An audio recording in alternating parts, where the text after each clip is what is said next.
సుగాలి ప్రీతి కేసేంటి? ఆ తను చదివేటటువంటి సంస్థకి సంబంధించినటువంటి యాజమాన్యం లైంగికంగా వేధించింది అన్నటువంటిది. ఆ కేసులో అప్పుడు ఇన్సిడెంట్ జరిగింది తెలుగుదేశం అధికారంలో ఉన్నప్పుడు 19కి ముందు.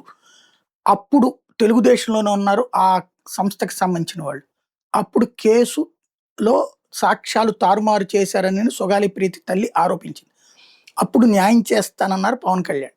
ఆ తర్వాతన అధికారంలోకి జగన్మోహన్ రెడ్డి వచ్చారు. జగన్మోహన్ రెడ్డి వచ్చినప్పుడు ఆ అంశం వాళ్ళు ఆ పార్టీలోకి చేరారు వైసీపీ వాళ్ళు. కాబట్టి ఇది జగనే కాపాడుతున్నాడన్నటువంటి ఆరోపణలు చేస్తూ సుదీర్ఘ కాలం పాటు సుగాలి ప్రీతి అసలు ఆ పేరేంటో కూడా ఎవరికీ తెలియనటువంటి స్టేజ్ నుంచి సుగాలి ప్రీతి అనే పదం ప్రతి నోటా నానేలా చేయడంలో సక్సెస్ అయ్యారు పవన్ కళ్యాణ్. ఆ కారణంగానే అప్పుడు సిబిఐ విచారణకి కేంద్రానికి లేఖ రాసింది. ఏది జగన్ ప్రభుత్వం కేంద్రానికి లేఖ రాసినా వాళ్ళు విచారణ ప్రారంభిస్తామని చెప్పి ఏమీ చేయలేక వదిలేశారు. ఎందుకంటే అప్పటికే అన్ని రిపోర్ట్లు అయిపోయి ఉన్నాయి కాబట్టి. దీంట్లో వ్యక్తిగత కేసులో మేము ఇన్వాల్వ్ కాలేమని చెప్పేసి, అదిగో అది జగన్ ఫెయిల్యూరే అని చెప్తూ మేము వస్తే సుగాలి ప్రీతికి న్యాయం చేస్తామని ఎన్నికలప్పుడు కూడా ప్రచారం చేశారు.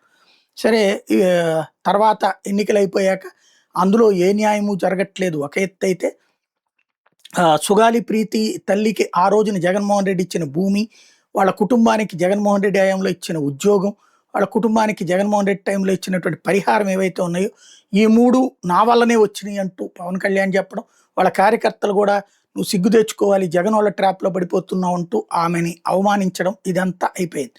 సరే, ఇప్పుడు అది పక్కన పెడితే, ఇప్పుడు లైంగిక వేధింపుల వల్లనే విద్యార్థిని ఆత్మహత్య ఒక సంఘటన ఇప్పుడు జరిగింది. నర్సింగ్ కాలేజీలో చైర్మన్ మీదన విద్యార్థిని తల్లిదండ్రులు కంప్లైంట్ చేస్తున్నారు. అంటే మరో సుగాలి ప్రీతి ఉదంతం. కళాశాల చైర్మన్ లైంగిక వేధించడం వల్ల తమ కుమార్తె ఆత్మహత్యకు పాల్పడినట్టు నర్సింగ్ విద్యార్థిని భీష్మాంజలి తల్లిదండ్రులు ఫిర్యాదు చేశారని Tirupati east police station CI Srinivasulu చెప్పారు. తిరుపతి నగరంలోని బాలాజీ నర్సింగ్ హోంలోని హాస్టల్లో బుధవారం విద్యార్థిని భీష్మాంజలి ఉరివేసుకుని ఆత్మహత్య చేసుకుని ఆమె తల్లిదండ్రులు ఫిర్యాదు మేరకు కేసు నమోదు చేశామని సిఐ తెలిపారు. విద్యార్థిని తాను రాసిన సూసైడ్ నోట్ కూడా దొరికినట్టు తేలిందన్నారు. విద్యార్థిని ఆత్మహత్యకు పాల్పడే ముందు ఒక వీడియో కాల్ చేసినట్టు పోలీసులు గుర్తించారు. గురువారం భీష్మాంజలి మృతదేహానికి పోస్ట్ మార్టం పూర్తి చేసి బంధువులకు అప్పగించారు. చాలా మేజర్ ఇష్యూ. మరి ఆ అమ్మాయి మాట్లాడిన వీడియో కాల్ ఎవరితో మాట్లాడింది, ఏం మాట్లాడింది, అట్లాగే ఆ సూసైడ్ నోట్ ఏంటో ఇది హైలైట్ కావాలి కదా, ఎందుకు కావట్లేదు? పవన్ కళ్యాణ్ ఇంటర్ఫీర్ అయితేనే అవుతుందా? మరి ఇక్కడ వీళ్ళు ఎందుకని హైలైట్ కావట్లేదు? ఇందులోనన్నా సరిగ్గా న్యాయం జరగాల్సిన అవసరం అయితే ఉంది.